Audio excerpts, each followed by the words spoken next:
Welcome to Study Loop. Example, we were told that if the magnets were together, it would weigh something like 1.8, whereas separately they would weigh something like 1 each. That is, this fusion has a lower mass because it's a energetically favorable reaction. But what would happen if this was uranium? So let's say uranium is made up of two elements, are barium and krypton, which also work as magnets.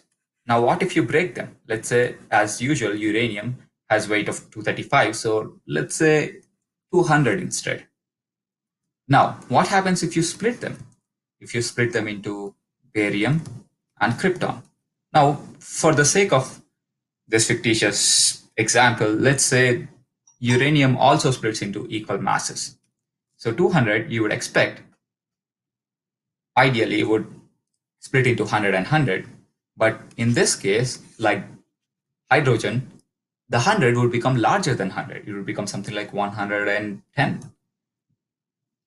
But for uranium, because this is energetically more favorable, that the fission reaction actually releases energy means this 200 when divided into 100 and 100 would have to actually become smaller, something like 96 and 96. Well, this is the difference between hydrogen and uranium. When hydrogen fuses, it loses mass, and when uranium fisses, when uranium undergoes fission reaction, it loses mass.